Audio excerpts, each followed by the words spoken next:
94.9 Gunz FM, Good News for the Family. Selamat pagi, Good News Family, di mana saja Anda berada yang mendengarkan secara langsung melalui radio saat ini, melalui streaming di Facebook, atau melalui streaming kita di www.goodnewsfm.id. Nah, itu boleh juga yang di luar negeri.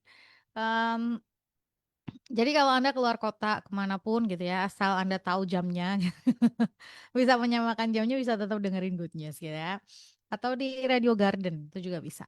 Cari Good News FM Semarang. Nah, tuh ya. Oke. Itu ngomongin apa sih channel-channel nih. Ya dan kalau di hari Rabu di jam 9 yang sudah dinanti-nanti oleh begitu banyak pendengar gitu ya. Ya.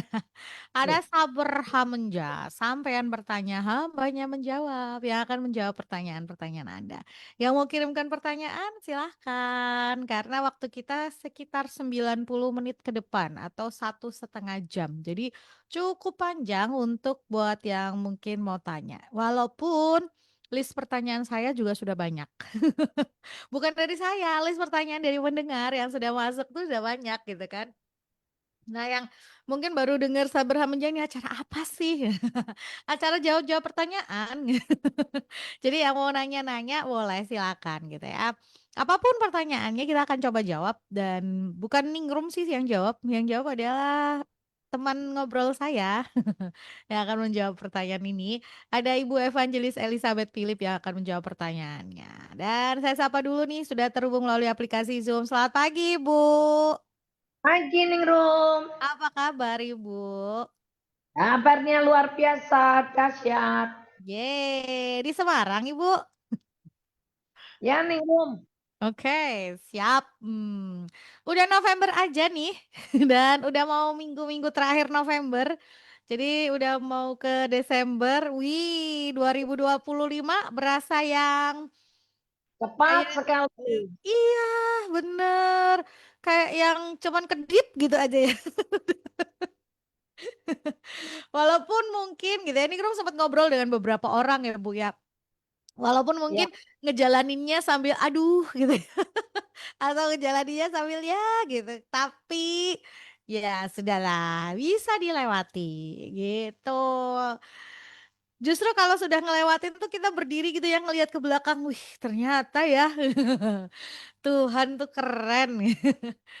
Walaupun waktu ngelewatinya sambil ya gitu deh.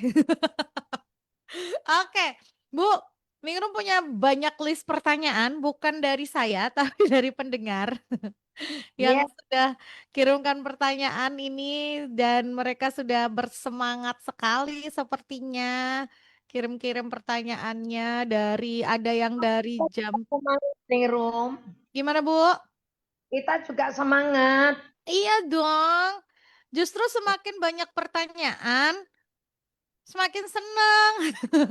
Karena ada yang begini, maaf ya Mbak, pertanyaannya banyak. Enggak apa-apa, justru karena semakin banyak pertanyaan, saya semakin bahagia. Gitu. Jadi Ya, silakan ada apa namanya, kirim pertanyaan banyak-banyak nggak apa-apa. Gitu. Oke. Eh, ada lihat wajahnya Ningrum yang kalau pertanyaannya banyak, wajahnya ceria, senyumnya renyah banget. Vibe bahagianya terasa banget gitu ya. Iya. Ya, oke.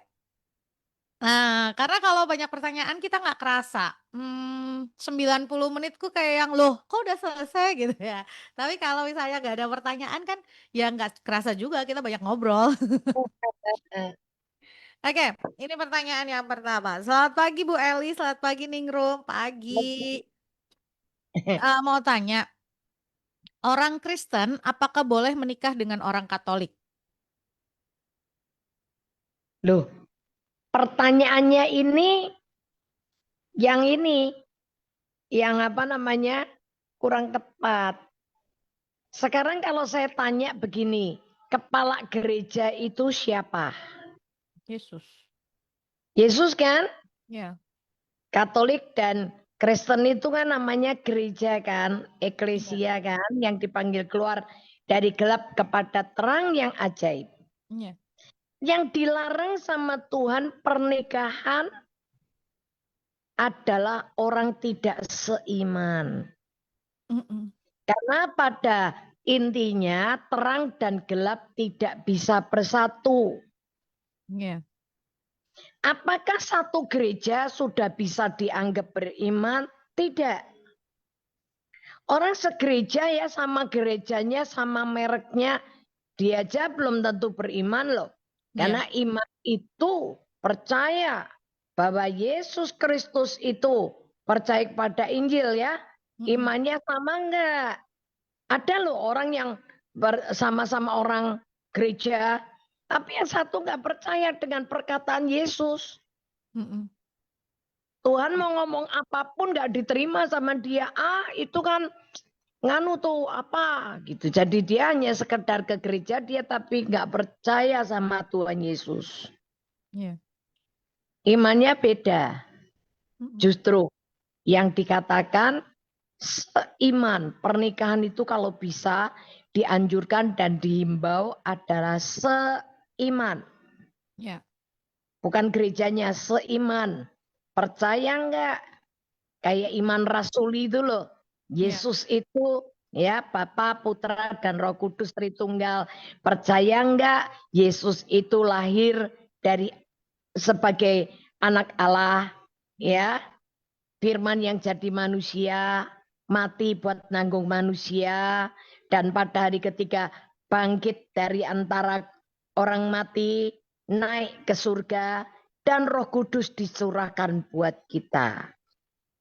Dan percaya enggak bahwa Tuhan Yesus nanti akan datang Mm. menjemput kita. Iya. Mengadili antara orang hidup dan mengadili orang hidup dan orang mati. Nah, imannya itu yang dicocokin. Kalau cuma segereja tapi nggak percaya Yesus lahir, mati, dan bangkit naik ke surga dan akan datang kedua kali. Ya itu namanya nggak seiman. Iya. Ya. Iya. Nah Mm. nanti kalau Mm-mm. mau ditanya lebih dalam, Alkitab atau kitab suci orang Kristen atau Katolik. Sebetulnya kan Alkitabnya satu. Kitab sucinya namanya Alkitab. Iya. Nah itu aja. Cuman di tengah-tengah kitab orang Katolik itu cuman ada itu loh. Apa kanoni ini loh. Deuterokanonika. Ya, ya wis iku bener nih kero. Saya cuma ingat belakangnya itu. Cuman masalahnya kalau di Indonesia itu pem catatan sipilnya kan KTP-nya harus sama tulisannya. Masa sama? Iya, kalau ininya kan hitungannya jadi beda agama, Bu. Oke. Ya itu karena dibedakan ya. Mm-mm. Karena yang penting percaya Yesus enggak gitu. Mm-mm. Mm-mm. Dan berdoa karena nama hanya satu nama yang diberikan sebagai jaminan doa yang dikabulkan. Ya. Yesus berkata di Yohanes 14, jika kamu minta kepadaku dalam namaku, aku akan melakukannya. Ya udah, Yesus nggak pernah ngasih nama lain sebagai jaminan doa yang dikabulkan. Yang dikasihkan cuma namanya dia, Yesus. Itu. Oke ya, Ya, semoga menjawab ya. semoga menjawab. Iman yang sama gitu ya. Ini beberapa kali Bu Eli sudah menjelaskan. Walaupun kita ke gereja bareng, duduk bareng, seringkali iman yang sama ini nggak sama.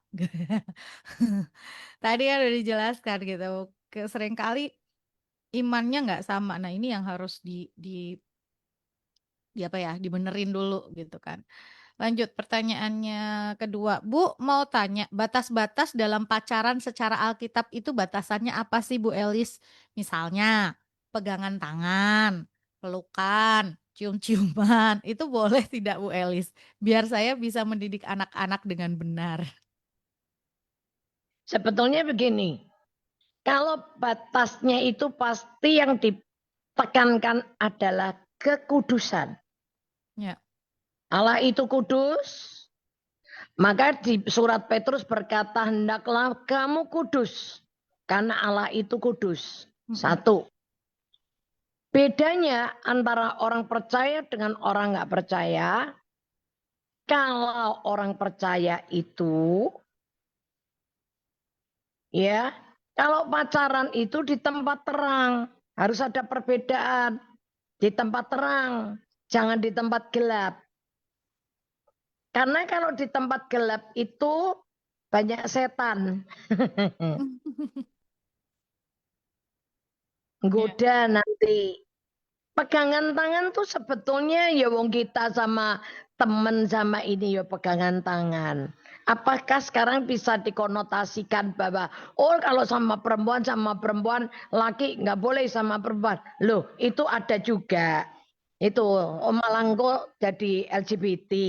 Kan sekarang tidak bisa dibilang gitu. Iya, Kalau iya. zaman kuno dulu laki nggak boleh gandengan gitu Mm, kan. mm, Ya, tapi kalau sebetulnya pacaran itu yang diutamakan kan itu mulai pengenalan. ya, Jadi yang harus dibangun itu adalah komunikasinya.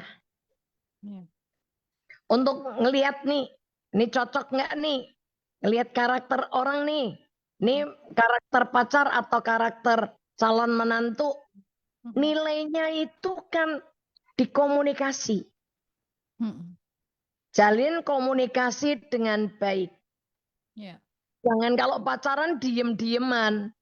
Terus gerayang-gerayangan. Nah, raba-raba. Itu nggak boleh. Tapi kalau pas pacaran, gunakan waktu itu untuk komunikasi sebanyak-banyaknya. Ya. Karena kalau sudah dibiasakan banyak komunikasi, ya saya cuma lihat gini, kegagalan di rumah tangga, di organisasi, di pelayanan, dimanapun di tempat kerja, banyaknya tuh banyak kejadian masalah itu karena miskom, komunikasi. Kelemahannya adalah komunikasi yang tidak baik. Nah, termasuk dalam hidup membangun rumah tangga atau keluarga yang dibutuhkan adalah komunikasi. Ya. Pilar pernikahan itu 3. 1 komunikasi, 2 seks, ketiga adalah keuangan. Nah, komunikasi ini penting sekali. Terus komunikasi itu yang dibutuhkan apa? Bicara. Bicara apa, Bu? Ya bicara sing ora penting. Jangan bicara tuh yang penting-penting aja. Nanti kalau bicaranya yang penting-penting, suasananya kaku. Hubungan antara anak dengan orang tua, antara suami istri jadi kaku. Bicara aja nggak penting. Yang penting bicara. Saya kalau sama suami saya gini, yang udah pulang, iya. Saya makan yang udah. Tadi siang makan apa yang? Ya, terus ini enak ndak yang misalnya gitu. Apa? Pokok iki ngomong. Nah ini dalam berpacaran ajari anak-anak kita komunikasi. Ya. Justru komunikasinya yang banyak. Ya. Prakaryanya nggak usah.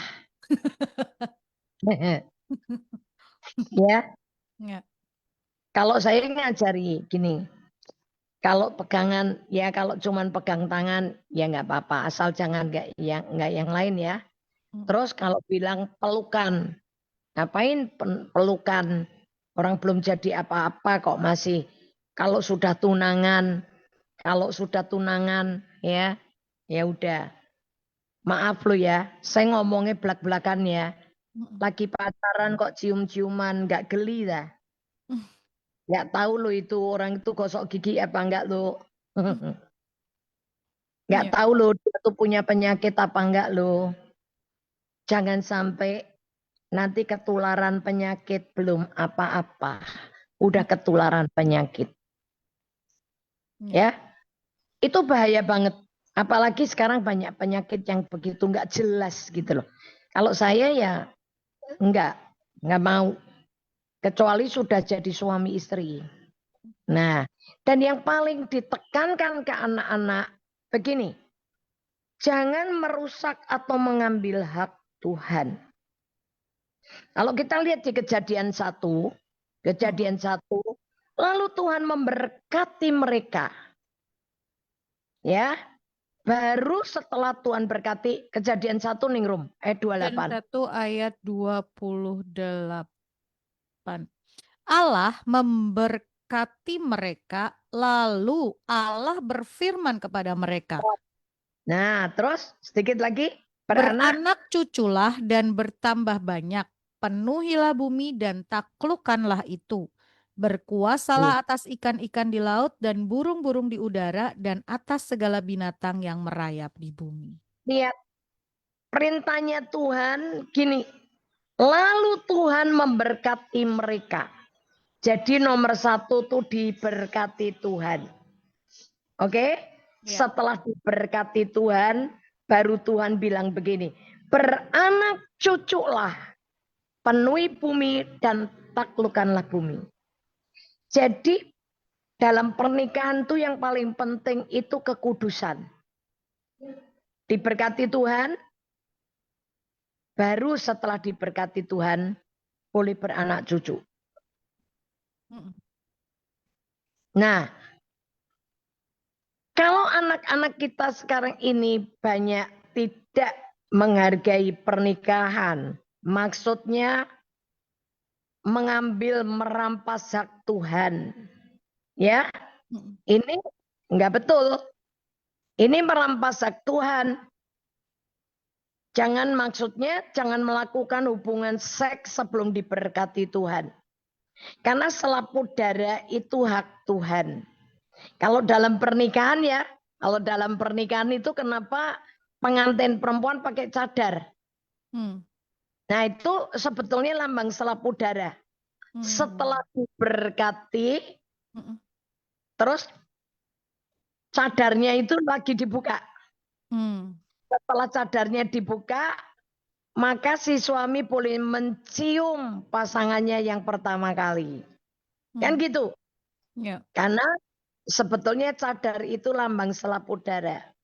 Dan dalam konseling pranikah begini, ditanya, sudah pernah lakukan hubungan suami istri belum? Ya. Kalau belum, dia nanti masuk ke mimbar, di altar itu masih pakai cadar. Tapi kalau sudah melakukan hubungan suami istri, biasanya cadarnya dibuka sebagai tanda dia udah nggak perawan. Kalau zaman dulu loh ya, yang setahu saya begitu. Ya. Nah, kalau perkara di gereja atau di hotel, yang penting diberkati dan sebetulnya sekarang karena banyak yang ambil praktis supaya nggak lari sana, nggak lari sini, nggak panas mobil dan sebagainya, ya sudahlah di tempat yang sama, gitu. Ya, jadi anjurkan anak ibu atau bapak pacarannya kudus. Yang penting jalin hubungan komunikasi yang baik. Yang ketiga kasih tahu kalau mengambil hak Tuhan, walaupun kita bisa bohong sama pendeta dengan berkata, iya kami belum melakukan hubungan suami istri. Nanti ketika pendetanya melepaskan berkat yang dilepas buat pasangan suami istri, Tuhan ubah itu mendatangkan kutuk. Itu pintu gerbang kegagalan akan masuk dalam hidup keluarga baru ini. Ya. Jadi supaya nggak gagal kawinnya, diberkati Tuhan nggak apa-apa lah. Yang kalau udah tahu cocok, baik, dan memang ini dari Tuhan, tanya Tuhan bener nggak ini pasanganku. Kalau memang Tuhan bilang ya, ya udah.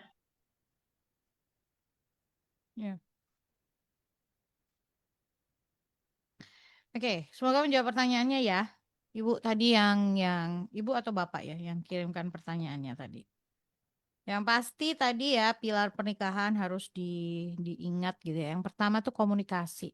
Justru pada saat pacaran itu komunikasinya banyak-banyak, mengenal lebih banyak gitu ya. diomongin, dibahas lebih banyak gitu, diobrolin lebih banyak, biar sampai tahu tadi ya imannya sama enggak. Hmm, Ya Bu ya. Jadi betul. sesuatu yang Ngertinya. Jangan cuma mm-mm. cakapnya sama Kristen, oh podo gereja nih. Oh jangan Nah, salah. Satu pelayanan aja belum tentu loh. ya. Nah, pada saat pacaran itu justru lebih banyak dikomunikasikan hal-hal seperti itu gitu ya. Jadi percaya nggak kalau Tuhan itu baik, kalau Tuhan itu menolong. Ini sesuatu hal yang sepele, kayaknya sepele, tapi sebenarnya nggak sesepele itu gitu ya. Karena pada saat nanti sudah di pernikahan, ada tekanan, ada persoalan. Kalau ini nggak seiman, nggak sama, itu gimana mau menolong dan saling mendukung gitu. Ini yang harus harus penting untuk Ya, dikomunikasikan. kalau baca firman aja nggak percaya. Nanti Nah, kalau sehatin firman gimana? betul. Jadi buka waktu sebanyak-banyaknya pada saat pacaran untuk berdiskusi, mendiskusikan tentang hal-hal mendasar tentang iman gitu ya, tentang firman Tuhan, saling mengenal kepribadian karakter masing-masing gitu ya. Cik anak nantinya ningrum. Iya, bagaimana nanti kalau punya anak, cara pola didiknya mau pola asuhnya mau seperti apa, pandangan tentang keuangan bagaimana, pandangan tentang orang tua seperti apa. Ini Nah, seringkali gagal gitu karena nggak pernah dikomunikasikan sebelum menikah gitu ya. Misalnya si suami pengennya istri menghormati orang tua suami itu seperti apa. Peran mertua menantu ini harus dikomunikasikan dari awal. Jadi nantinya ketika sudah menikah, sudah berumah tangga, nggak kaget dengan hal ini gitu. Jadi lebih banyak komunikasinya ya. Oh kenal kok, kenal dari luar, dalamnya nggak ngerti. Oke, semoga bisa menjawab pertanyaan tadi. Lanjut. Shalom Bu Elis, salam Ningrum, sehat selalu. Amin, sehat, puji Tuhan. terima kasih. Ketika kami berkomsel, beberapa kali saya mendengar pernyataan seperti ini. Pak, kita kan manusia yang penuh kelemahan, kekurangan. Jadi ketika kita menghadapi masalah, kita sering jatuh, tidak berdaya, ya dimaklumi toh. Nah, yang mau saya tanyakan, pernyataan anggota Komsel sebagai anak Tuhan seperti ini apa benar dan bisa dimaklumi jika dipandang dari kacamata Tuhan? Mohon tanggapan terhadap pernyataan tersebut. Terima kasih. Kalau menurut sudut pandang Alkitab, kalau kamu percaya sama Tuhan Yesus menyertai dan nempel pada pokok anggur yang benar, pasti ada perubahan. Nah, biasa banyak manusia yang suka excuse, Mm-mm, memaklumi, minta dimaklumi. mm-mm, Ya, aku ini kan nggak sempurna toh. Itu kan? mm-mm. Aku ini nggak sempurna. Ya, Padahal dia lupa kalau ada Immanuel, Allah beserta kita. Lihat dulu Matius 5 ayat 48. Matius 5 Ayat 48.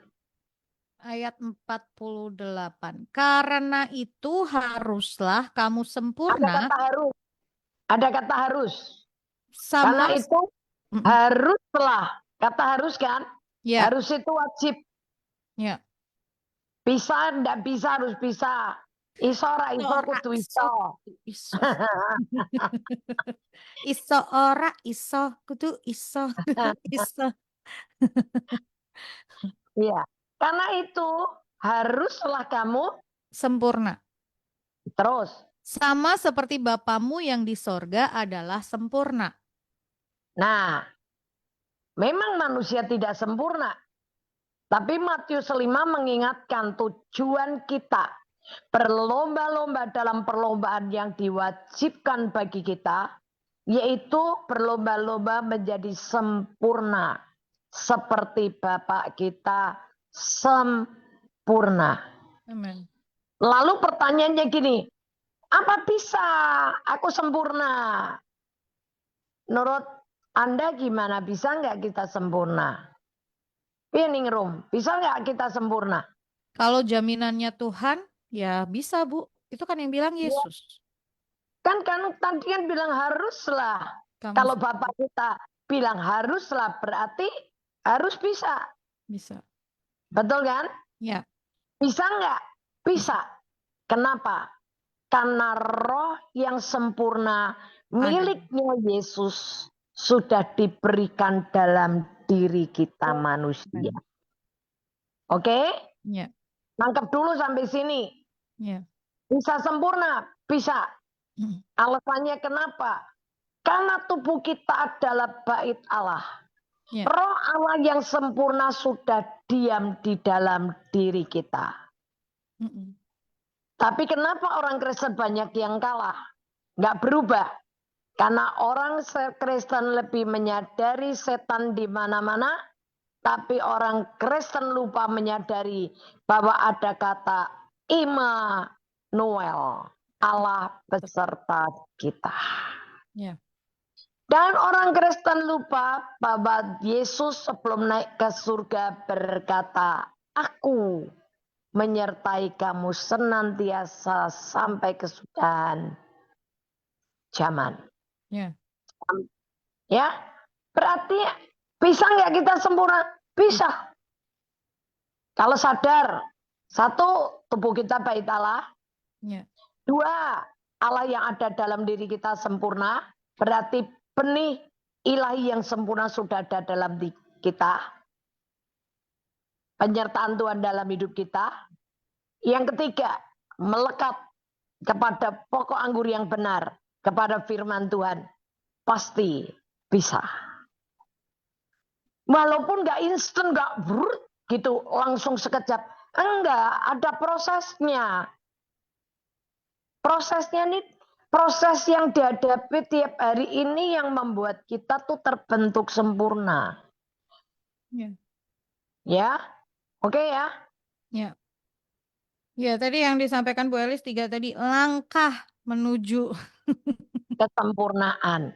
menuju. Jadi, Nah, nah kalau kayak teman komsel bilang aku kan nggak sempurna, terus minta dimaklumi terus ya sorry. Nggak bisa.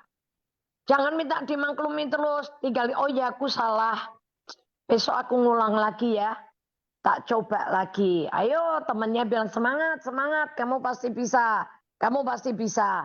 Karena Roh Kudus ada dalam dirimu. Ayo. Karena firman ada dalam diri kita. Ayo. Pasti bisa. Bisa. ya. Sadar Itu kalau, bahwa tubuh kita bait Allah. nah, kenapa di rumah makan, di Mm. kantor-kantor, kalau pagi ada kata-kata yang diucapkan bersama, kayak semangat, ayo semangat, semangat, Oh, semangat. ya, ya, ya, ya. Untuk apa? Memotivasi mereka, mengingatkan mereka bahwa mereka harus kerja baik. Nah, grup komsel ini kalau pagi kasih salam semangat. Ingat hari ini Tuhan menyertai kita. Ya, Kamu pasti bisa. Nah, harusnya gitu. ya. Ya. Oke.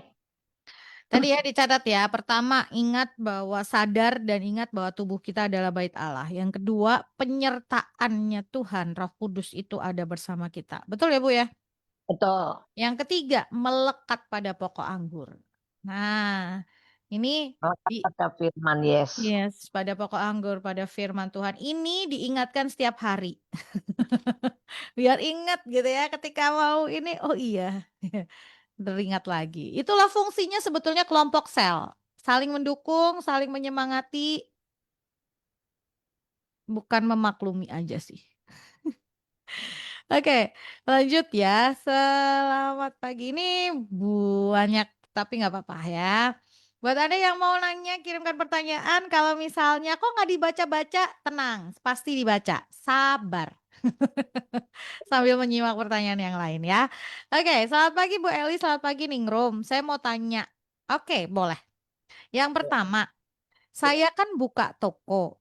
Ada pelanggan yang ke toko beli barang A, harganya 60.000. Tapi Hmm. minta notanya ditulis 90.000. Apa yang harus saya lakukan, Bu? Dia mau ambil untung 30.000 karena barang itu titipan orang. Hmm. Ya, eh, kalau saya nih,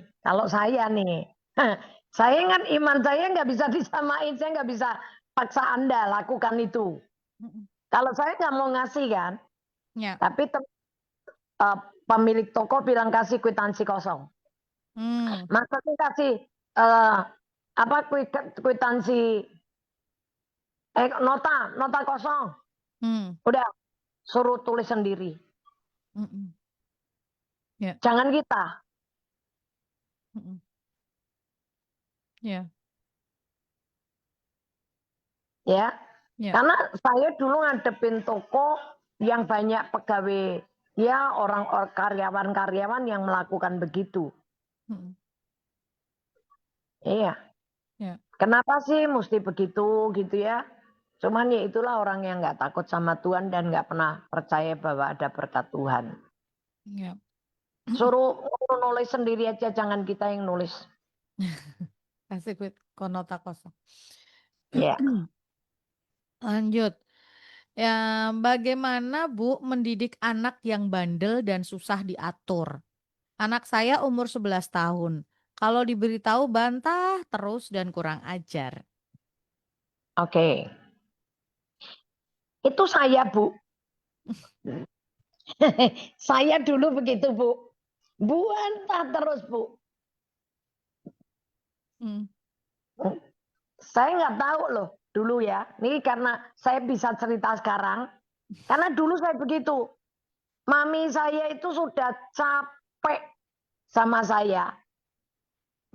Saya tuh bantah. Mami saya jawab ngomong satu kata, saya jawab mami saya bisa 100 kata. Sampai mulut saya ditampar sama mamiku. Ya, dicabe. Wah, dikeruas diapake. Berubah nggak mulut saya? Tidak. Saya nggak berubah. Saya sendiri ya jengkel sama diriku. Jujur kata, saya sendiri tuh ya jengkel. Saya lama-lama marah sama diriku sendiri. Aku benci sama diriku sendiri. Karena saya kepengen berubah, nggak bisa berubah. Dan saya nggak tahu sebabnya apa. Dalam hati itu saya kepengen loh nurut sama orang tuaku loh.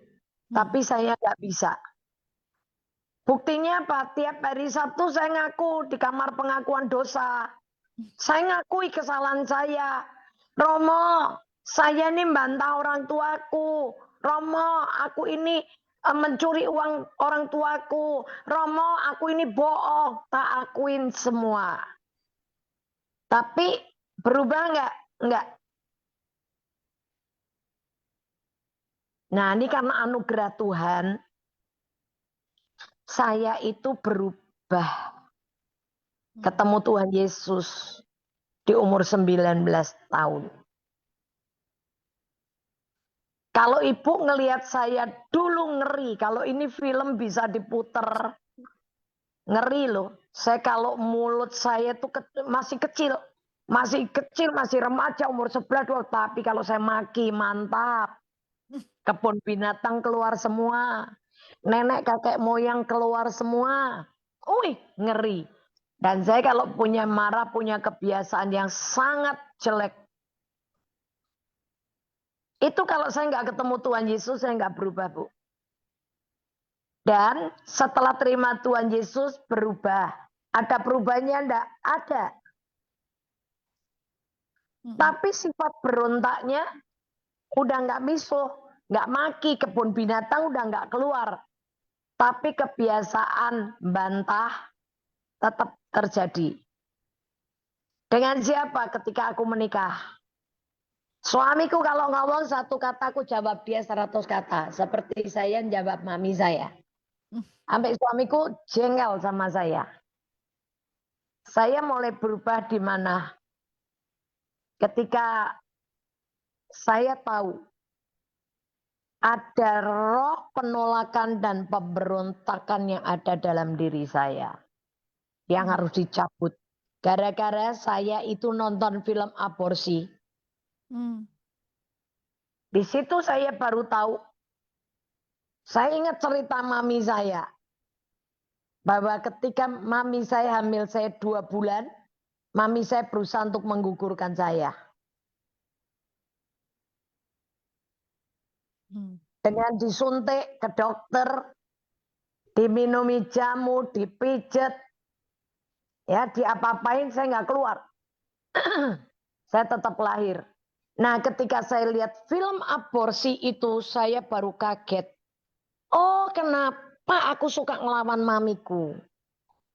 Oh, kenapa aku suka marah sama mamiku? Kenapa aku penuh dengan ketakutan dan kekhawatiran? Saya tahu sumbernya tuh di situ. Kenapa? Ketika saya lihat film aborsi itu yang di setel NAT ya waktu itu ya, Hmm. dengan gereja kota Semarang tuh nyetel film bersama-sama, saya nonton. Di situ saya kaget. Ketika alat penggugur atau suntikan atau jamu yang diminum untuk menggugurkan kandungan itu ternyata embrio kecil yang ada di dalam kandungan itu dia bisa lari-lari ketakutan teriak-teriak. Hmm. Mama jangan bunuh aku, mama jangan bunuh aku. Dia lari-lari. Saya baru ingat sama diriku. Oh, makanya kenapa saya ini penuh dengan ketakutan dan penuh dengan kekhawatiran. Saya kayak orang gak nyaman. Saya kepengen lari terus gitu loh. Yang kedua, saya punya jiwa pemberontak. Mamiku ngomong A, saya akan lawan. Kakakku, adikku semua nurut. Apa yang dibilang mamiku tidak boleh. Semua nurut. Tapi saya, apa yang mamiku bilang tidak boleh, justru aku lawan. Itu loh, saya punya jiwa kayak begitu dulu. Untung selamat saya ini terima Yesus. Saya kalau enggak terima Yesus dari gali wedok. Jadi preman perempuan. Serius. Saya tuh punya, saya nggak ngerti loh. Kenapa setiap kali saya kepengen bunuh diri? Kenapa saya setiap kali, padahal kalau pulang sekolah itu ya, begitu pulang sekolah, mulutku pasti buka nomor 1 tanya gini, Mbok, mami di mana? Begitu kelihatan mami tuh, mami di dapur atau mami di kamar. Aku lihat mamiku, hatiku tenang. Tapi begitu ngomong sama mamiku nggak sampai 5 menit, aku pasti berantem. Pasti berantem, nggak pernah nggak. Itu kejadian sampai ketika saya dicabut akar persoalan saya dengan mami saya. Mami saya minta maaf sama saya, ngakui semuanya. Saya ngampuni mami saya, dicabut roh permusuhan itu. Baru clear loh. Kalau enggak loh itu.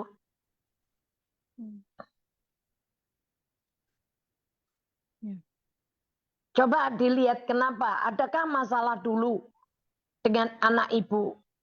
Kalau sampai nggak ada kejadian seperti yang saya hadapi, ya, satu, cara didiknya ibu.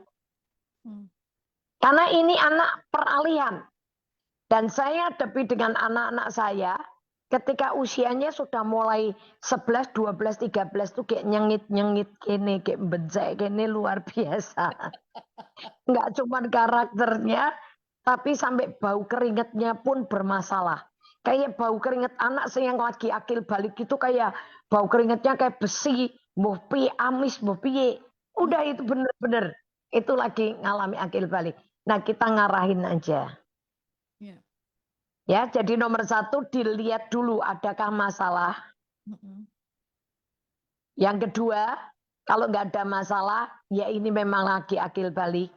Nggak usah dilawan, nggak usah pakai kekerasan. Didudukkan, dikasih pengertian. Kamu kenapa? Begini, begini, begini, begini. Yang ketiga lihat, apakah dia ngelihat perlakuan ibu terhadap suami. Kalau ibu suamimu ngomong, sekali ibu bantah, jawab terus, berarti dia ngelihat contoh dari ibunya. Kalau ibunya tukang bantah, Kalau ada itu, kembali ke Tuhan. Ibu kasih contoh, Ya, bertobat. ya. Ini memang. Saya Mm-mm, waktu sama suami saya, mm-mm, sampai anak saya mulai bertobat, dan kalau suami saya lagi marah atau apa, saya diem 1000 bahasa. mm, Tadi saya tahu kekuatan saya hanya di dalam firman dan Roh Kudus. ya. Setiap kali Roh Kudus ingetin saya firman, terus saya nahannya, saya mulai narik nafas panjang. Saya narik panjang, saya bilang, ya Yesus engkau kekuatanku. Saya tarik nafas lagi, ya Yesus engkau kesabaranku. Saya gitu terus. Akhirnya saya berubah loh. Dan ketika saya berubah, saya mulai punya anak-anak itu ya, saya kalau dimarahi suami saya, suami saya ngapain aja di depan teman, di depan anak, di siapa, saya diem 1000 bahasa. Saya diem. Sampai setiap kali pulang, anak saya ngomong gini, Mami, kami tahu bukan Mami yang salah. Sampai anak-anakku bilang gini, Mami, kami bangga loh punya Mami kayak Mami. Bahkan anakku laki-laki bilang gini, nanti kalau aku nikah, aku kepengen punya istri kayak Mami. Paling enggak, kalau bisa lebih baik, itu yang saya harapkan. Paling enggak standarnya Mami. Ya, Nah itu loh. Jadi memang perubahan hidup ini ya. ya, Gaya hidup kita sendiri yang akan mempengaruhi anak-anak kita. ya. Tadi poin-poinnya sudah dijelaskan ya Bu ya, Ibu atau Bapak ini yang memberitahu. Yang pasti usia 11 tahun itu memang masuk remaja, lagi labil-labilnya lah, fase paling labil gitu. Kalau orang atau istilahnya anak sekarang gitu ya. Dan kadang-kadang memang gitu. Dan mereka ini kalau secara ilmu ininya sih memang masih terikatnya dengan peer group atau terikat dengan kelompok teman sebayanya. Jadi seringkali orang tua itu memang tidak didengar, gitu ya. Fase remaja. Fase remaja itu tadi yang Bu Elis bilang bencekek gitu karena memang mereka terikatnya dengan teman sebayanya. Jadi buat mereka pendapat teman sebaya itu lebih penting daripada orang tua. Nah, Betul. Iya, ini betul. ini kadang-kadang yang ngejengkelin. Iya, kalau mereka punya teman sebaya yang benar. Kalau mereka sering kali punya kelompok teman sebaya yang nggak benar, ini yang paling jadi PR gitu ya. Oh, Jadi kalau udah di fase ini orang tua itu harus bisa jadi kayak teman. betul. Bukan sebagai orang tua tapi sebagai teman. Betul. Karena memang secara tugas perkembangannya mereka terikat dengan teman sebaya di fase remaja itu. Itu. Itu yang harus dipahamin, oke? Yuk Bu, PR-nya banyak. Ayo, Pelan-pelan, pelan-pelan ya Bu. Dengan tadi, hati-hati. ya, tadi kalau misalnya udah mau meledak marah, gitu ya, tadi yang tips disampaikan Bu Elis, tarik nafas panjang, Yesus engkau kekuatanku, Yesus engkau kesabaranku. Karena percuma kita marah sama anak usia seperti ini. Mereka nggak, kalau orang Jawa Timur ngomongnya nggak direken blas gitu. Yes. Ya. Itu dia. Lanjut. Ya, Bu, bagaimana cara agar punya hati yang selalu tenang dalam menghadapi masalah biar bisa tetap tenang gimana caranya, Bu? Saya tipe orang yang mudah gugup dan panik kalau menghadapi sesuatu. Hmm. Oke, jawabannya gini. Hanya dekat Allah saja. Aku Aku tenang tenang daripada daripada nyala keselamatanku. Nyanyi. hanya dia kena teguh Nah, ya lanjutannya gitu. kuwi. Ya. Jadi hanya dekat saja, dengan dekat Allah saja aku tenang. Ya, Bisanya tenang gimana supaya nggak gugup? Baca firman, ya, renungkan, perkatakan. katakan. Ya, Ya, begitu mau gugup, Karena ingat firman kan, Mhm. hanya dekat Allah saja aku tenang. Hanya dekat Allah saja aku tenang. Tubuhku adalah bait Allah. Ya. Tubuhku adalah bait Roh Kudus. Roh Allah ada dalam diriku. Aku tenang. Aku tenang. Immanuel. Dia Mhm. nggak pernah tinggalin aku. Dia nggak pernah biarin aku sendiri. Ya. Tapi Tuhan menyertai aku sampai kesudahan zaman. Tenang. Tadi namamu sebut. Mhm. Tenang. Tenang, tenang. Misalnya Siti. Namanya Siti gitu ya. Siti tenang, Siti tenang. Tuhan ada bersamamu. Tuhan ada bersamamu. Perkatakan firman itu. Tuhan bersamamu. Kamu gak sendiri Siti. Kamu gak sendiri. Tapi ada Yesus. Ada Roh Kudus yang menyertai. Nah, pasti tenang. Latihannya dari awal. Oke? Ya. Tuhan berkati ya. Terhubung selalu dengan Tuhan. Ya, terhubung, connect.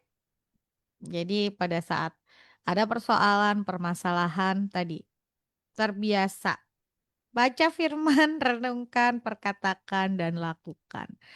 Itu tips itu terus-terusan kita ulang karena memang dasarnya dari situ sebetulnya ya. Lanjut. Bu, bagaimana cara agar roh kita tiap hari menyala-nyala terus? Saya kadang hari ini semangat berkobar-kobar, tapi besok agak menurun, belum bisa stabil. Makanya saya bilang konsisten. Baca firmannya secara konsisten. Mm, Merenungkan dan memperkatakan firmannya harus konsisten. Melakukan firmannya harus konsisten. Kalau tiap hari kita lakukan renungkan firman, itu bisa membuat kita konsisten dan itu akan membuat kita nggak up and down. mm. Nggak kayak potuk itu. Yoyo. Ningrum listrik itu kadang-kadang bisa Oh, blur, kadang-kadang pakai step down. step down ya. Ya, jangan gitu. Renungkan firman, Mm-mm. perkatakan. Itu Ya. akan membuat kita stabil. Anakku si Ervin tuh kapan dari aku sudah pernah ceritakan. Mm-mm. Orang itu memang yang perlu tuh konsisten. Mm-mm. Dia ngasih saya perumpamaan gini, tukang pijet mami. Orang kalau pijet, tukang pijetnya mulai mijet, dia bilang, Bu tekanannya segini cukup. Enggak, lebih kenceng. Mm. Ditambah kencengnya. Segini Bu cukup? Enggak. Tambahi lagi, segini Bu? Ya, segini ya tekanannya. Coba kamu lihat Ningrum. Mm-mm. Dia bisa konsisten dengan tekanan segitu berapa lama? Paling setengah jam. Ya. 1 jam, apalagi ketika kita tidur, tenogonis entek. Lulus tok kita. Iya. Mm-mm. Maksud ya? Ya. Nah, saya punya cucu. Saya punya cucu satu ini. Mm-mm. Dia kalau habis badminton, Mm-mm. bulu tangkis di Imam Bonjol, Mm-mm. dia pulang nggak naik mobil. Dia lari Mm. sampai rumah saya di depan airport Bandara Ayani. Gitu Mm. ya, naik Mm. lagi tanjakannya. Mm. Tapi kenapa cucuku nggak pernah sampai rumah tuh menggos-menggos. Menggeh-menggeh pernah loh ningrum. Mm. Sama sekali nggak pernah. Mm. Bisa tenang. Kenapa ningrum? Konsisten. Ternyata saya baru tahu. Dia ini kalau lari itu nggak larinya mak brut gitu tuh nggak. Kenceng gitu nggak. Konsisten. Ya. Larinya dia tuh kecil. Mm-mm. Tapi acek. Apa tuh ya acek itu kan. Ya Ya konsisten. konsisten, Ya konsisten. Acek. stabil, stabil, stabil. Nah, stabilizer. Mm-mm. Tapi Ya. dia stabil sekali. Mm-mm. Ya. Eh, tadi ya berhubungan dengan Tuhan dalam dengan baca, renungkan, perkatakan dan lakukan itu terus-menerus seperti ya itu tadi seperti kita terus-menerus gitu ya, bukan sesuatu yang harus sekarang makan banyak, sekarang minum banyak, besok enggak gitu, bukan, tapi yang terus-menerus dilakukan, terus-menerus dilakukan, terus-menerus dilakukan. Tuh. Sehingga nanti sampai terus kemudian ini stabil. Seperti itu. Ini satu pembiasaan, kebiasaan yang harus dilakukan terus-menerus, terus-menerus, terus-menerus. Seperti itu. Bukan hari ini, oh saya hari ini ini sehari gitu ya. Besok enggak. Besok lagi hari. Nah, akhirnya kita di akhirnya up and down gitu ya. Naik turun seperti itu. Oke, lanjut. Banyak ya yang hari ini ngobrol barengan kita nih. Yang belum sempat dibaca nanti dulu, tunggu ya, sabar. Karena Niru masih punya waktu panjang, 30 menit ke depan kayaknya. Oh, udah 9.54. Lanjut ya. Em,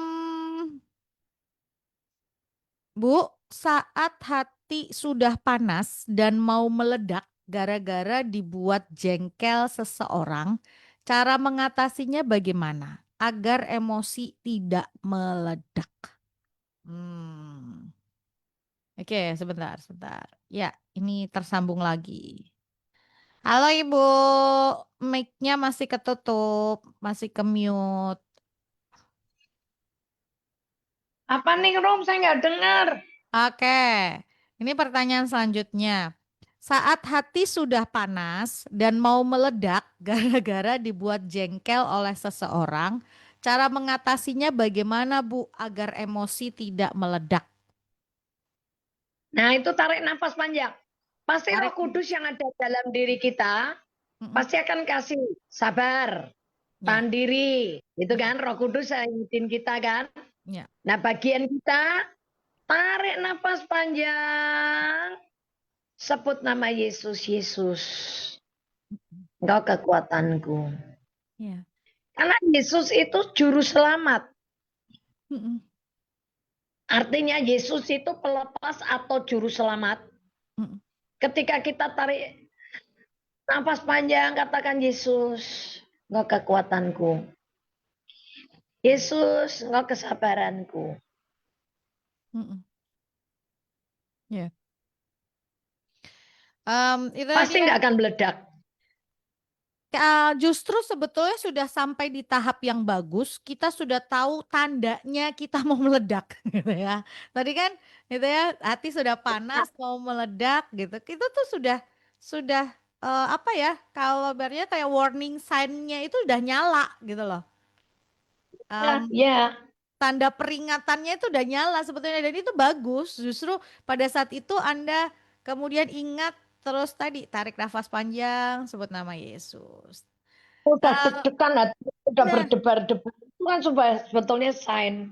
yes, sign-nya. Kalau saya itu kalau udah kepalanya terasa panas gitu ya, udah udah naik ke kepala, udah mulutnya itu udah kayak nggak punya. Justru ketika kita sadar, oh ini nih, ini kalau saya ngomong saat ini mulut saya nggak bisa direm. Saya seringkali seperti itu. Kalau kepala saya udah panas begini, kalau saya mengucapkan sesuatu mulut saya nggak bisa direm. Dan pasti akan nyakitin hati orang lain. Pada saat seperti itu yang bisa lakukan tarik nafas panjang, sebut nama Yesus, hitung sampai 10 hitungan. Satu, dua, tiga, lanjut gitu ya. Kalau masih terasa gitu, tarik nafas lagi sampai kemudian udah mulai agak turun itu, baru kita ngomong sesuatu. Karena kadang-kadang gitu ya, meledak itu bukan berarti yang meledak marah, kadang-kadang mulut kita nggak bisa apa ya Bu, nggak bisa dikontrol, nggak bisa dikendalikan gitu. Nah, itu juga meledak gitu kan. Justru kalau Anda sadar bahwa hati sudah panas, terus tahu bahwa ini mau meledak itu warning sign-nya atau tanda peringatannya itu berfungsi dengan baik sekali, luar biasa gitu ya. Itu satu hal yang keren. Nah, caranya ya tadi tarik nafas panjang, sebut nama Yesus. Kalau bisa hitung tadi 1, 2, 3 sampai 10 hitungan. Oke, lanjut ya Bu. Ibu masih ketutup nih mic-nya. Rom. Ya, boleh, boleh. Lanjut ya. Selanjutnya, semoga bisa dipraktekkan ya. Praktek yuk. Dicoba dipraktekin. Bu, syarat untuk bisa ikut dalam pengangkatan saat Tuhan datang yang kedua kali apa ya, Bu, syaratnya? Saya kok takut kalau tertinggal, Bu. Nggak usah ketakutan. Hmm, Kalau sudah takut ketinggalan begitu, hmm, nanti malah nggak bener. hmm, Takutnya yang penting gini, siap-siap yuk. Aku nggak kepengen ketinggalan kan, tapi jangan ketakutan. Nggak kepengen ketinggalan ya, mulai jadi buah sulung gereja. Jadi buah sulung gereja itu melakukan firman. ya, Nurut sama Tuhan seperti 5 gadis bijaksana dan 5 gadis bodoh itu loh contoh. hmm, Punya persiapan minyak. Berarti punya persiapan firman dan Roh Kudus itu harus ada dalam diri kita. Usahakan selalu komunikasi dengan Roh Kudus. Usahakan selalu punya pengertian bahwa Roh Kudus itu ada dalam diri kita ya, yang berfungsi sebagai penolong, hmm, penghibur, hmm, pemimpin, pengajar. ya. Nah, Pasti dia akan nolong kita kok.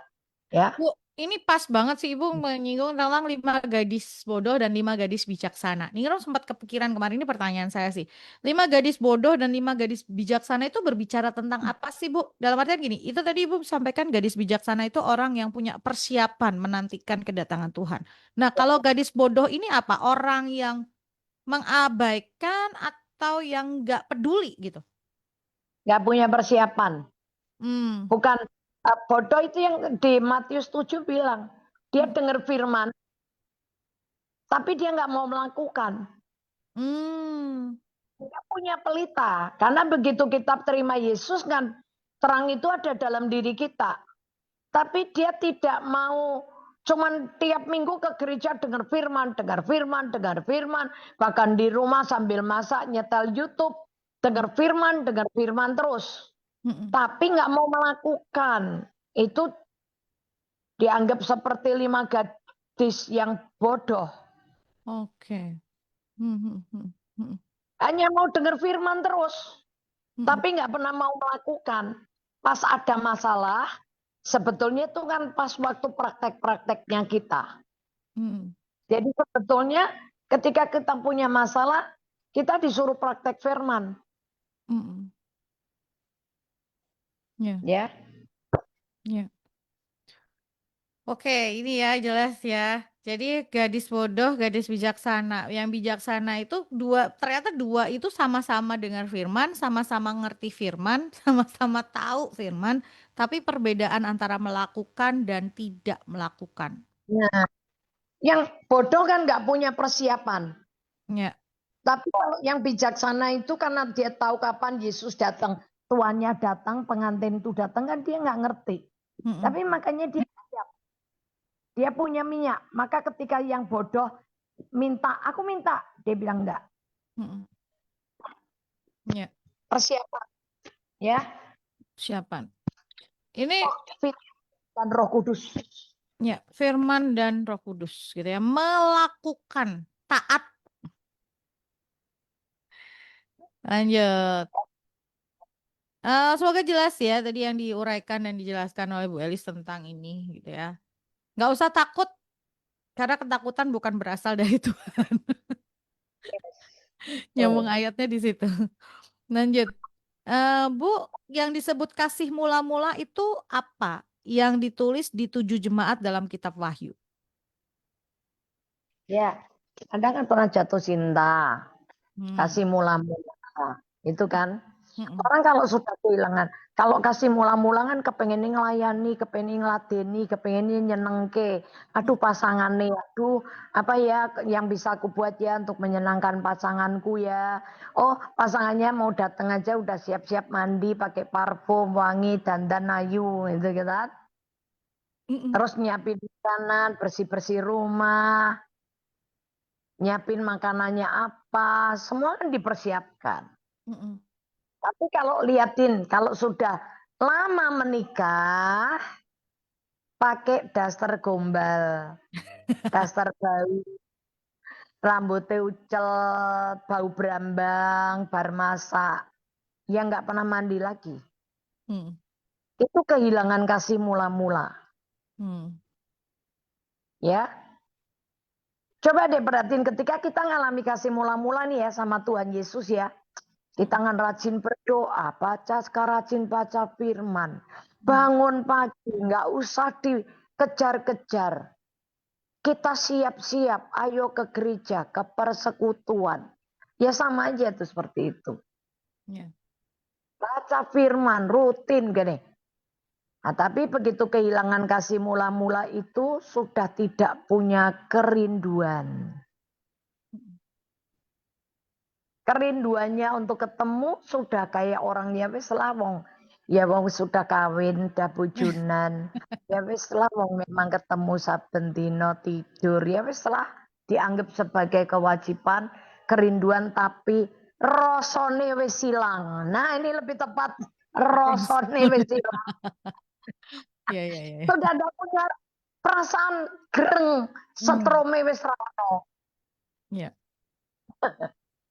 Excited apa ya? Ya bergairah. Bergairah gitu ya. Excitednya itu udah kehilangan gitu. Kehilangan itu. Dulu waktu awal-awal gitu ya kasih mula-mula itu wah semangatnya, excitednya gitu ya. Mau ke gereja aja gitu ya. Atau setiap pagi mau baca firman, ujian gitu. Tuh kayak yang ya itu tadi menyala-nyala ya Bu ya.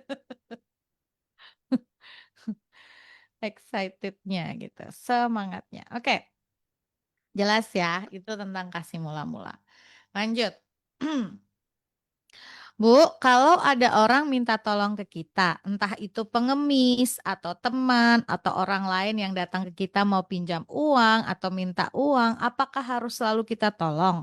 Atau kita doa dulu tanya Roh Kudus orang itu perlu ditolong atau tidak, Bu Elis? Ya pasti sambil kita dengerin ceritanya dia, Mm-mm. sambil kita terus kontak sama Roh Kudus. Ya. Ya, kalau Roh Kudus bilang tolong, tolong. Tapi gini, kadang-kadang nih ya, kalau sesekali itu gampang. Yang langganan ini loh. Mm.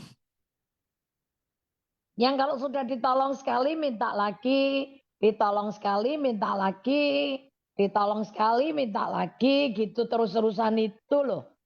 Ya. Orang yang sama ya. Jadi gini, kalau dia mau ngutang, ya kalau sudah beberapa kali dan dia pun enggak, udahlah kasih aja seikhlasnya, serela kita. Kalau kita punya duit, kalau enggak ya udah, ya enggak. Doa kalau misalnya nanti Tuhan izinkan kita nolong dia, ya kita pasti punya berkat. Mm. Saya gitu, kalau ada orang minta, saya doa kalau Tuhan izinkan ya saya punya uang ya tak kasih. Tapi walaupun nanti dia udah pulang ternyata aku benar dikasih Tuhan ya aku kirim gitu. Tapi kalau nggak ada ya udah berarti enggak gitu kan. Ya. Dan kalau dia sudah pakai saya bagi jadi langganan, saya selalu ingetin. Kenapa? Kalau butuh uang selalu ingat saya. Kan kamu dengan saya kan sama aja. Ya toh? Tuhan sama kok. Tuhan kita sama. Kita doa aja minta sama Tuhan. Karena ya yang kita hadepin kan gini, banyak orang itu nggak ngerti kita nih Rum. Ya. Tapi maunya kita ngerti dia. Itu kan? Mm-mm. Itu loh yang repot. Ya. Dan orang setiap kali saya misalnya bantu, kalau sekali aja kita nggak bantu, oh dia bisa maki-maki kita loh nih Rum. Puji Tuhan beneran. Mm-mm. Yang heran tuh begini. Yang heran tuh misalnya gini. Dia nggak tahu. Saya ini kan hamba Tuhan yang tidak punya gaji. Mm-mm. Ya kan? Ya. Saya nggak punya gereja, saya nggak punya jemaat. Ya. Tapi dia mintanya saya harus ngasih dia. Bahkan ada yang nganggep saya ini mboke apa bapake sing wajib ngopeni dia. Ya. Egois sih. Orang kalau sudah dalam kebutuhan memang egois. Berdoa aja. Mm-mm. Tapi kalau orang itu sudah bersandar kepada kita harus berani berkata tidak. Mm-mm. Ya. Karena berkata tidak itu kadang menyelamatkan kita. Tapi kalau kita berkali-kali terjerat dengan sungkan, kata sungkan sehingga kita nggak berani berkata tidak, itu kita sendiri yang nantinya kena. Ya, oke. Lanjut. Ibu, saya mau tanya Matius Ya. 25 ayat 29. Matius 25 ayat 29 itu artinya apa? Matius 25 ayat 29 judul perikopnya itu perumpamaan tentang talenta ya. Ya. Perumpamaan tentang talenta judul perikopnya. Ayat 29-nya, karena setiap orang yang mempunyai kepadanya akan diberi sehingga ia berkelimpahan. Tetapi siapa yang tidak mempunyai apapun juga yang ada padanya akan diambil daripadanya. Iya, itu judulnya apa? Talenta. Iya, perumpamaan tentang Ya kan? talenta. Jadi gini loh, ini sebetulnya itu gini. Kalau kita dikasih talenta sama Tuhan, kecil. Mm-mm. Satu tadi, satu tiga, Satu, satu tiga tiga, lima lima. tadi ya. Mm-mm. Ya. Nah, saya ini dulu cuman mungkin satu. Mm-mm. Karena saya ikut Tuhan Yesus, aku enggak tahu apa-apa loh. Baca firman aja enggak Mm-mm.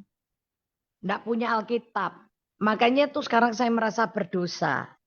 Karena saya pada waktu bertobat pertama kali itu saya, lah ya saya itu ya enggak mudeng ya. Pendetaan itu ngasih saya tugas. Mm-mm. Anu yang ngajar sekolah seminggu ya. Lah saya ini kan orangnya itu gampang. Ya, saya tuh orangnya tangan kakiku tuh enteng gitu loh. Mm-mm. Besok ngajar sekolah minggu ya. Ya, ya tuh padahal saya nggak ngerti apa-apa. Nak nyanyi itu ya, wah nyanyi. Mata Tuhan melihat apa yang kau perbuat. Wes itu. Yang gitu-gitu kan pendek. Karena saya suka nyanyi, gampang. Gitu kan ya. Tapi ketika giliran suruh cerita.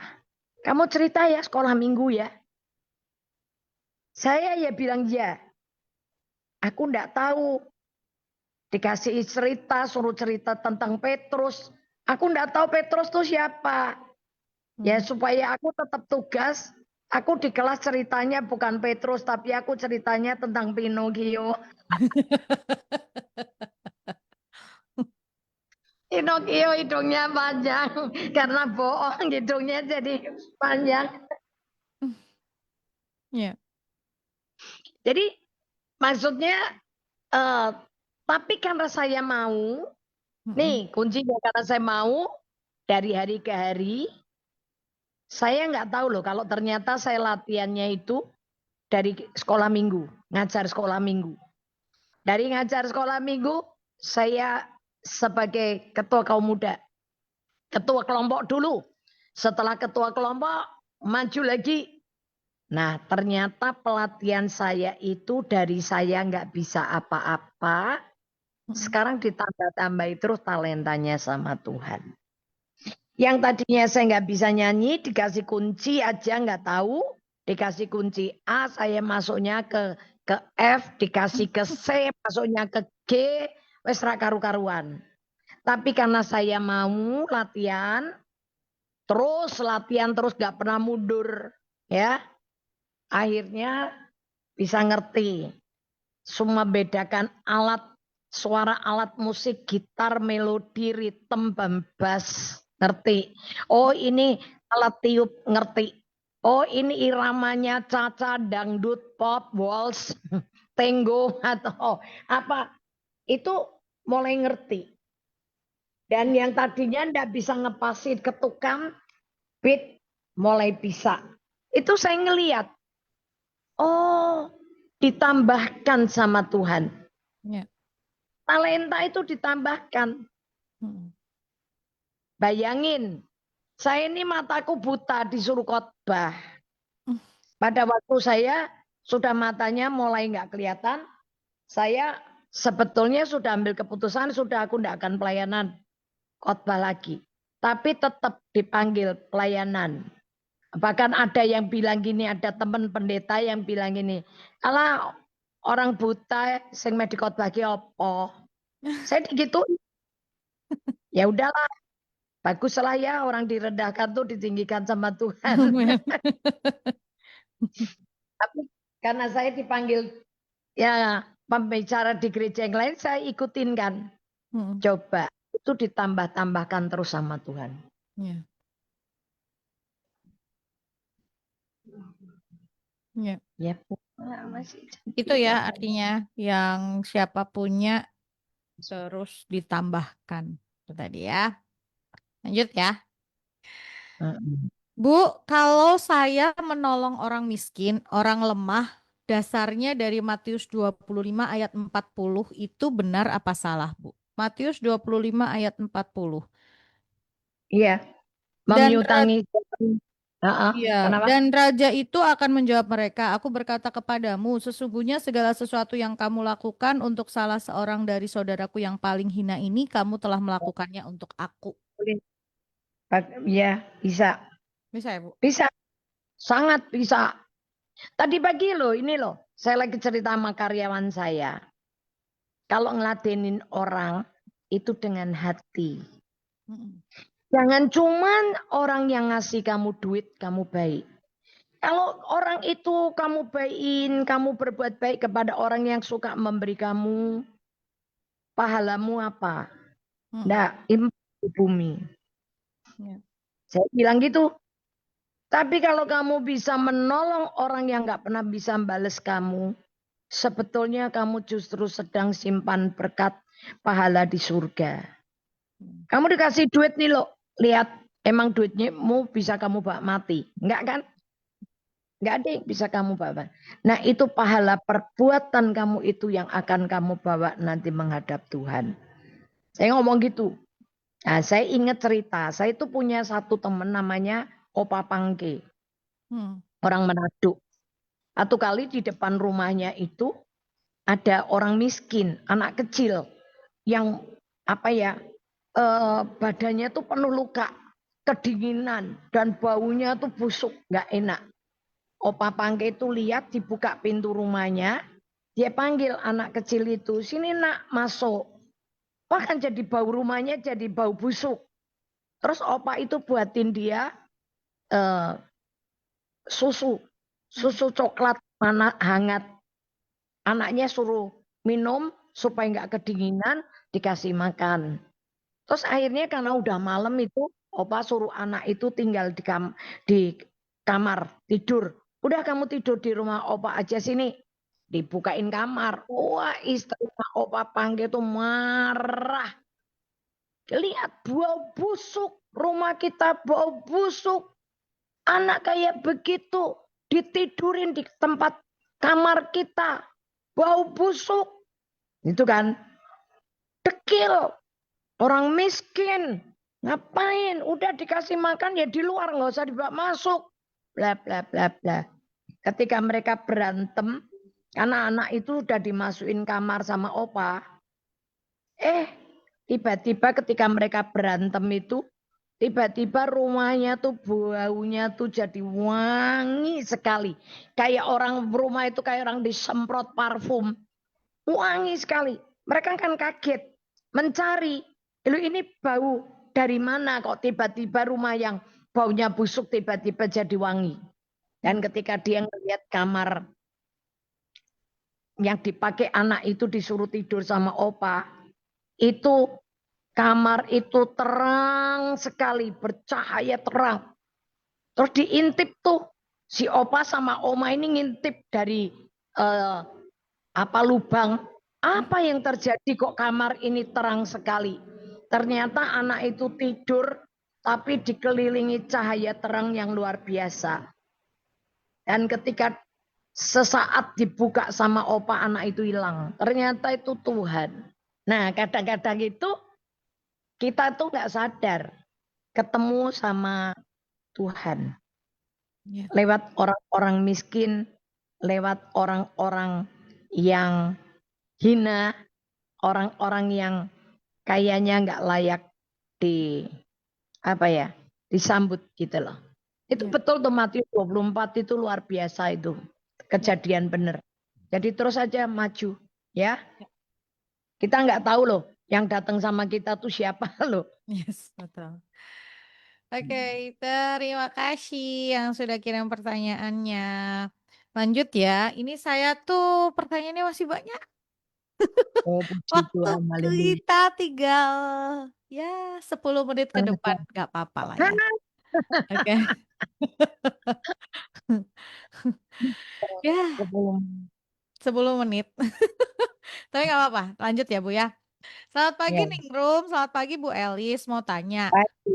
Bu, saya ibu rumah tangga dan saya sangat diberkati dengan mendengar Good News FM. Terima kasih. Puji Puji Tuhan. Tuhan, firman-firmannya dan semuanya. Semoga tetap mengudara dan menjadikan berkat buat orang banyak yang mendengarkan.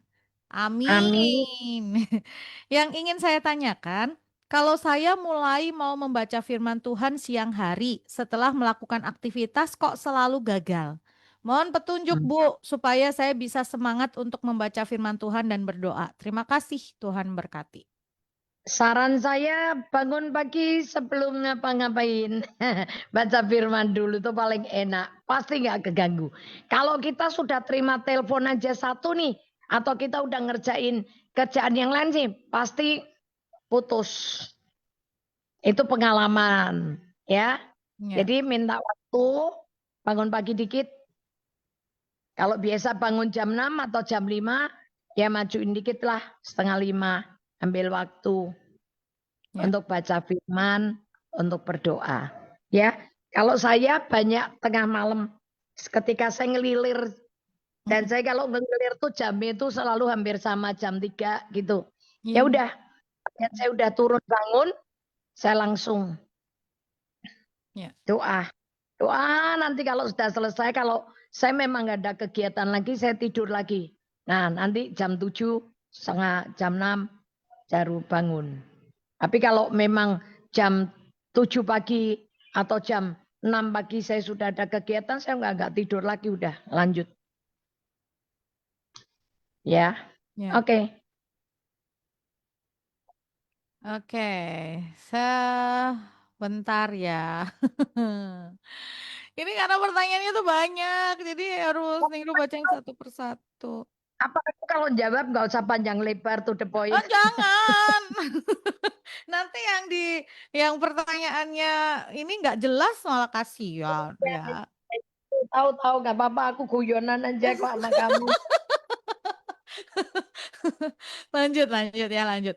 Eh, sekali lagi kalau sudah kirimkan pertanyaan jangan miss call dulu ya, sebentar, sebentar ya.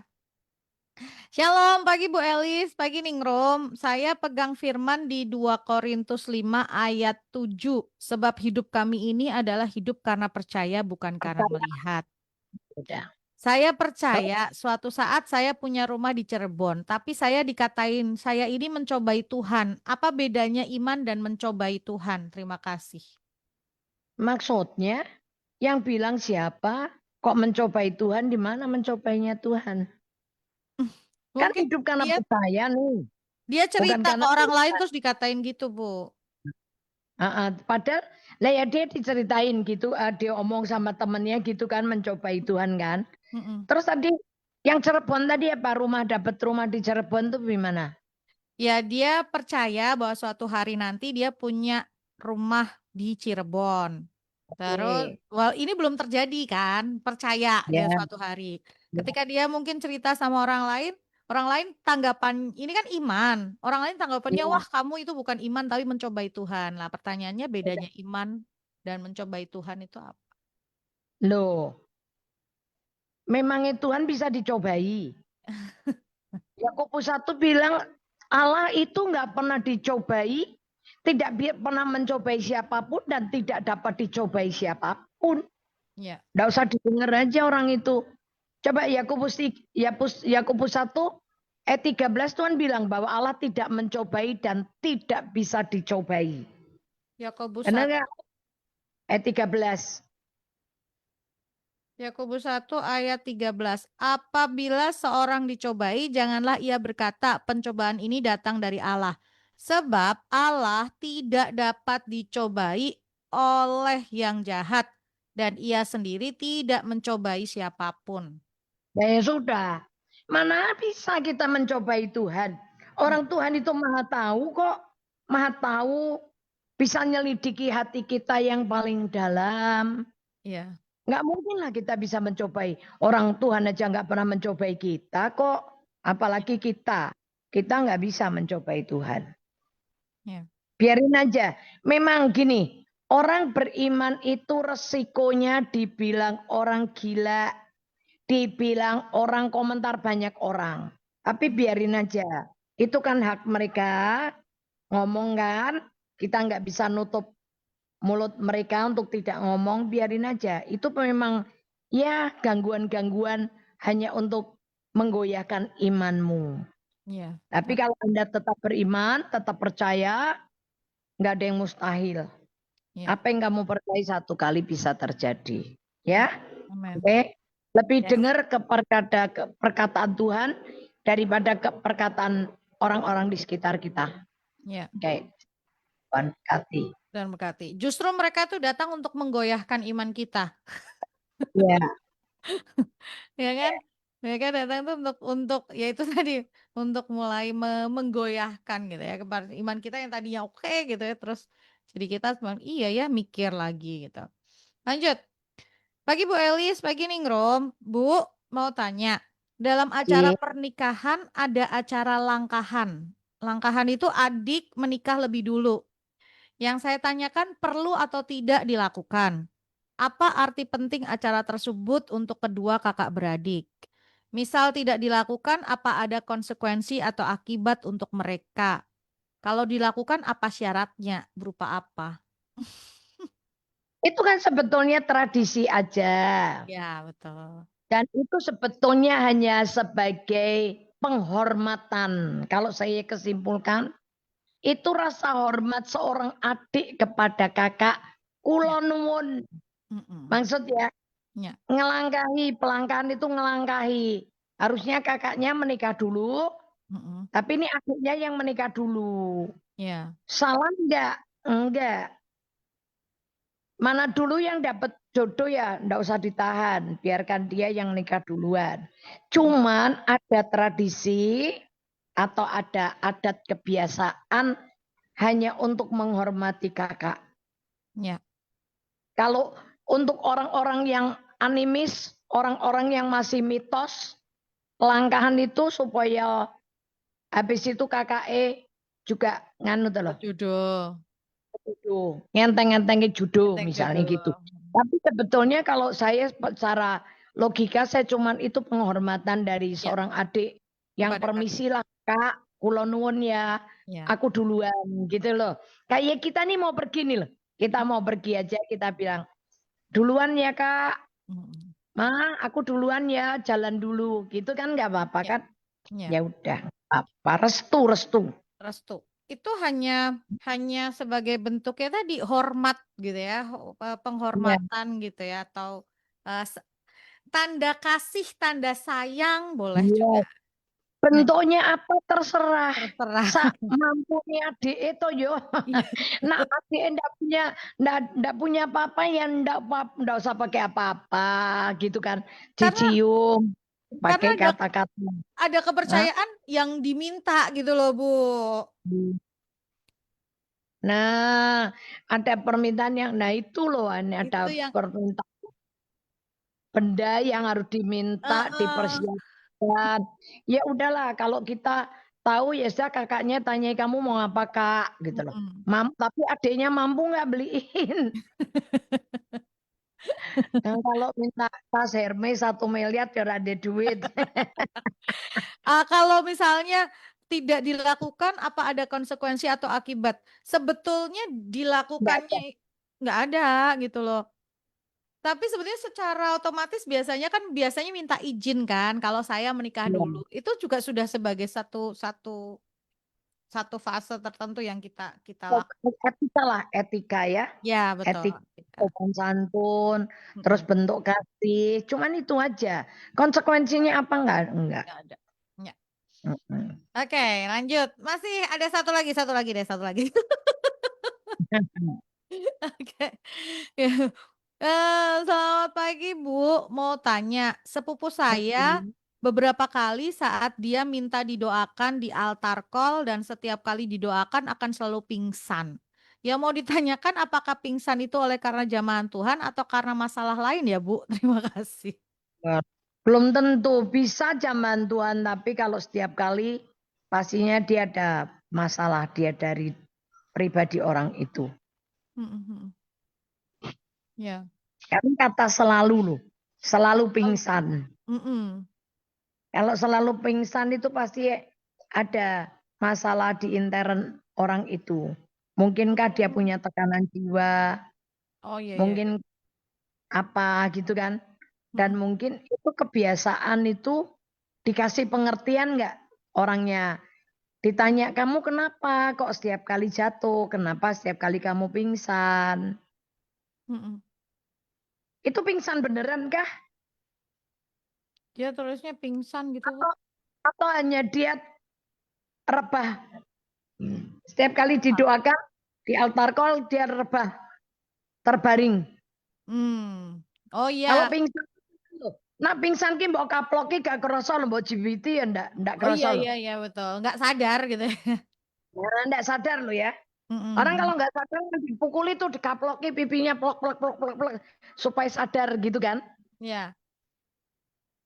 Ini pingsan beneran yang betul tidak berdaya sampai dipukuli pun dicubit pun dia nggak akan bales. Ya. Atau cuma jatuh rebah.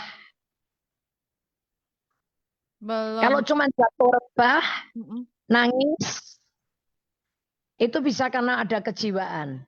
Oh, rebah, Kalau di rebah zaman sebentar katanya. oh rebah sebentar ya itu hanya kebiasaan. Hmm, Dikasih pengertian bahwa didoakan kepenuhan Roh Kudus atau di jamaah Tuhan tidak selalu harus rebah. ya. Didoakan jamaah Roh Kudus tidak harus selalu rebah. Betul. Ya. Ya. Sudah ya. Sudah 10:31. Masa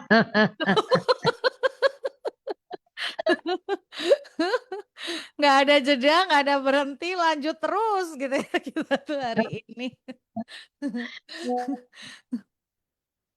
Oke. Oh nih, ada tambahan pertanyaan tadi yang tentang jamahan Roh Kudus. Kalau menangis, apakah itu jamahan Roh Kudus? tidak tidak selalu. Tidak selalu, betul. Nah itu dua.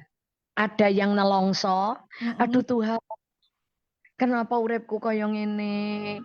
Aduh Tuhan, kenapa aku ditinggal pacar? Aduh Tuhan, kenapa suamiku begini? Bisa seperti itu. Mm-mm. Tapi kalau memang orangnya bukan tipe orang cengeng yang suka menangis, yang orangnya model keras hati, jarang menangis, dia menangis, Itu itu bisa. Roh Kudus. Ya. Betul. Itu dijamah Roh Kudus. Karena Ya. orang nangis di depan orang itu umum iku yo isin loh sejujur-jujurnya. Malu loh. Betul, betul, betul. Tapi kalau sampai di jamaah Roh Kudus sampai nangis gerung-gerung sampai serak karu-karuan ya. Nah, itu Roh Kudus beneran. Ya, betul. Jadi memang rada rada menganu si tipis si Betty beda tipis. Betul. Itu antara jiwanya kedagingannya sama betul. Itu benar Atau itu Roh Kudus. atau sudah ada bawaan masalah yang bikin dia sesek gitu ya.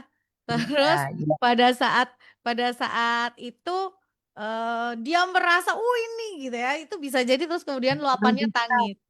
Terus yang doain pas mengatakan sesuatu yang Nah, kena di hatinya dia, itu bisa. nah, gitu. Ya makanya kita nggak usah menghakimi lah, biar aja. Cuman Ya, kalau ini bisa dikasih pengertian bahwa ya, di jamaah Tuhan itu nggak harus rebah. Kalau nangis boleh, ya, kalau terjamah dengan perkataan Tuhan, oke, nggak boleh dikeraskan hatinya, oke, oke. Kalau itu memang buat hati dan lego nangis yora popo, ya, ya. gitu Ada aja. juga loh Ya, yang masalah berat gak bisa nangis itu seseknya luar biasa. Justru ya, pada saat itu bisa jadi dia memang butuh. kita kelepasan. Yes, bisa kelepasan pada saat itu. Oke, ada yang kirimkan WhatsApp. Ningrum, hari ini laris pertanyaan. Oh, udah berapa minggu ini loh?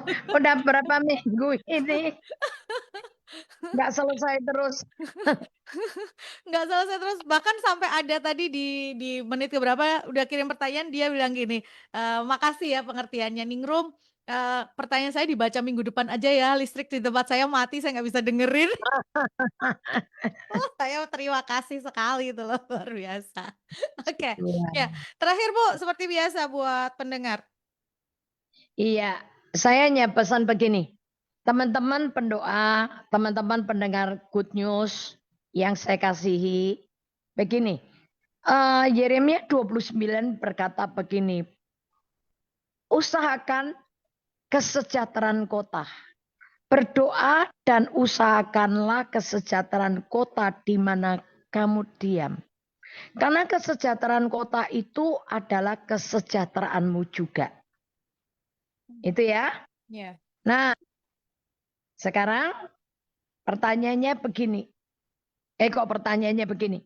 Yeremia 29 ayat 7 itu. ya. Kita Yeremia. ketuk Mm-mm. 29 ayat 7. Yeremia 29 ayat 7. Usahakanlah kesejahteraan kota kemana kamu aku buang, dan berdoalah untuk kota itu kepada Tuhan, sebab kesejahteraannya adalah kesejahteraanmu.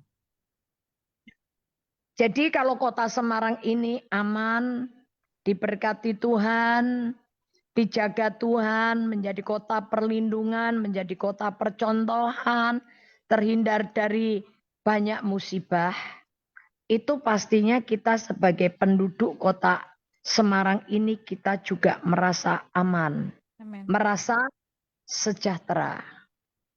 Ya, Mm-mm. yang Ya, sejahtera bukan cuma kita, tapi semua penduduk yang tinggal di kota Semarang ini sejahtera. Kalau semua penduduknya sejahtera, semua gereja sejahtera, semua masjid langgar, kelenteng biara, apapun mereka semua akan diberkati Tuhan. amin. Tidak ada orang lapar di antara kita. Ya, Maka sejahtera. Tapi kalau sampai di sekitar kita ini banyak orang susah, perdagangannya macet, nggak bisa kerja, akhirnya mereka susah, lapar, nggak bisa makan. Itu pasti akan terjadi penjarahan. ya, Akan terjadi hal yang nggak bagus. Nah, itu yang akan membuat kita pun juga tinggal tidak sejahtera. Itu sebabnya lewat Yeremia 29 ayat 7, mm, saya menghimbau teman-teman, ayo doakan kota Semarang, karena kota Semarang yang diberkati Tuhan ini harus berdoa buat kota-kota lain dan berdoa untuk Indonesia amin. bahkan sampai ke ujung bumi.